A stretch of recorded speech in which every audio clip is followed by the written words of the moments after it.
आज चाहिँ यहाँ टमाटर पहिला रोपिया रहेछ यहाँ आलु रोप्ने भनेर टमाटरको थाङ्राहरू चाहिँ पन्साउने कार्य भइरहेको छ। अब यो टक्क पन्साउने मलसल सारेर चाहिँ टक्क जोत्ने अनि त्यसपछि रोप्ने भनेर चाहिँ यहाँ गरिँदैछ है त गाइस। यसरी देख्न सक्नुहुनेछ।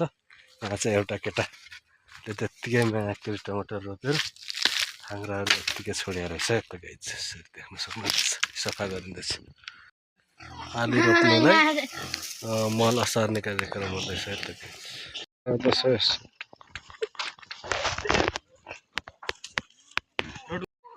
यहाँ चाहिँ मल यसरी असारिँदैछ है फुच्चाफुच्चीहरूलाई उठाइदिएर। यहाँ चाहिँ टक्क अब मल असारियो, अगाडि नै जोत्नु पर्ने हो। जोत्नु चाहिँ टक्क मल चाहिँ असारियो, अब चाहिँ जोत्ने र रोप्ने भनेर यसरी गरियो त गाइस। हजुर गाइस, यहाँ एक सरो चाहिँ टक्क अघि ट्र्याक्टरले जोतिसकेको छ। अब टक्क एक सरो चाहिँ यहाँ मल छर्ने है, यहाँ छर्ने भनेर तयार पारियो। मल छरेर चाहिँ टक्क जोतेर आलु रोप्ने है त गाइस। यहाँ चाहिँ देख्न सक्नुहुनेछ ट्र्याक्टरबाट चाहिँ टक्क हानिँदैछ है त गाइस। हानिसकेपछि चाहिँ आलु रोप्ने हो गरेर यहाँ काँटा ल्याएको, काँटाले गर्ने भनेर देख्न सक्नुहुनेछ त।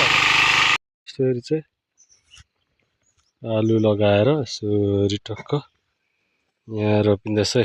यहाँ काकी चाहिँ मल र आलु लाउने, म चाहिँ खन्ने छु। यस्तो ल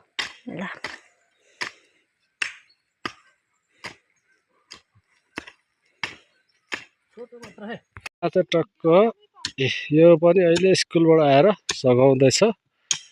टक्कसँगले बजाउँदैछु म। यहाँ दुईजनाले मात्र रोप्दै थियौँ गाकी र मैले। यो आएर सघाउँदैछ। यो पुकुरी चाहिँ अनिवार्य हुन्छ है, जहिले हुन्छ पछ्याएकै हुन्छ। हेर्ने रमिता हेर्ने। अब आज चाहिँ सकिँदैन होला। यहाँ सब रोप्नु छ अनि माथि पनि रोप्नु छ अनि भोलि मात्र रोप्ने अब रहेको चाहिँ। आज रात पऱ्यो क्या, ट्र्याक्टर अलिक ढिलो रोपेर जोतेर चाहिँ आज यस्तो भइराखेको छ है त गाइस।